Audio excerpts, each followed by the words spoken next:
Hi everyone, welcome back to Gecko Made. Today we're doing the care guide for Spike here, in case you're interested, because like I said, he's a pretty awesome little fella. The care for these guys is pretty intense.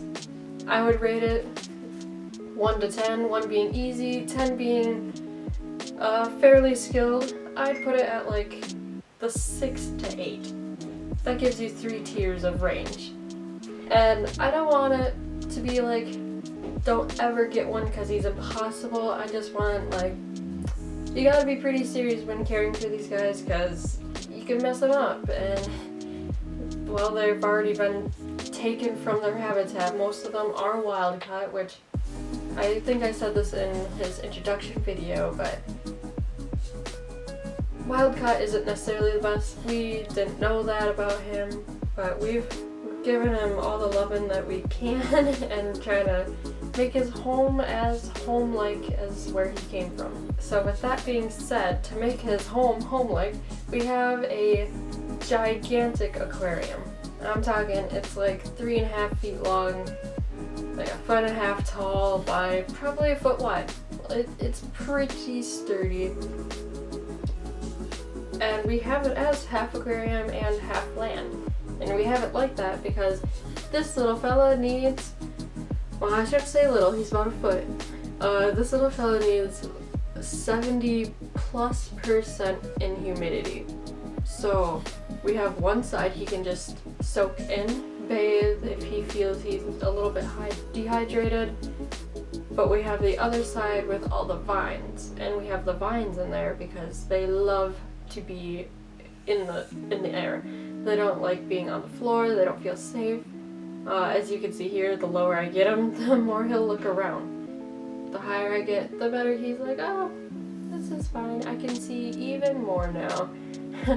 So part of the reason that these guys need like such insane high amounts of humidity is because they're actually from Asian tropical areas. So being from a tropical area, that's why they need such high humidity. And that's why we have the tank set up in the 50-50 split. Their feeding and water habits are definitely harder with that split going on because they'll eat the crickets, roaches, they'll eat worms, just about anything that moves.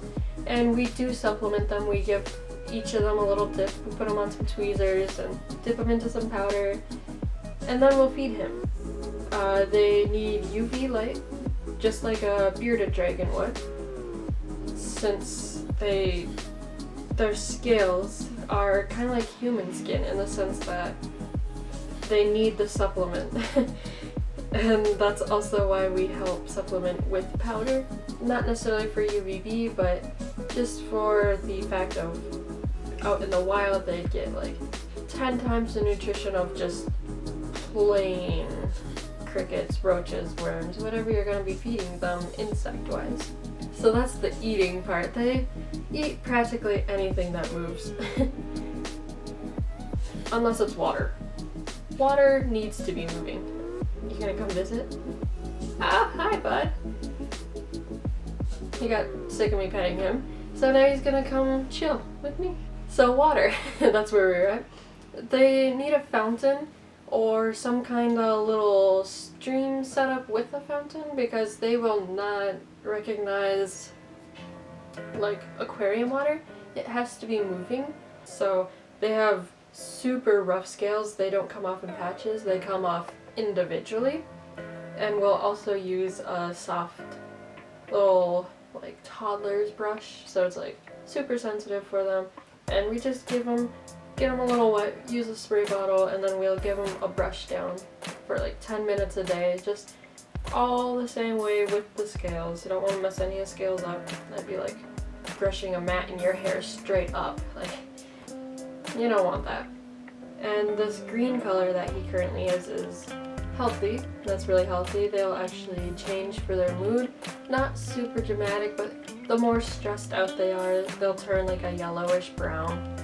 And that's just, you know, like, you've handled me enough, like, I want to go back home. The other issue is their water habits. So yes, they will soak, and yes, it's good for them to soak. Make sure it's right around room temperature, a little warm, well, their aquarium temperature. So right around 70, 75-ish degrees. You want it to be lukewarm to your touch. That way, if they sit in it for a few minutes, it's not going to get freezing. Now, Spike is supposed to live 5 to 10 years. Like I said previously, we don't know how old he actually is. And they'll blend in too. There's been a few times where I actually thought I lost him. He was right up on the branches. Must have looked over him about 10 plus times. And there he was this entire time just staring at me like a fool I am. Looking right past him. Alright, so that concludes today's video. Thank you guys once again for stopping in, watching. If you're new, feel free to hit that subscribe button down there, somewhere right here. Would mean a lot to me. I'm gonna keep making all these care videos, and we still have one more person to one more little guy to introduce you to. So have a great rest of your night. Thanks for stopping. Bye.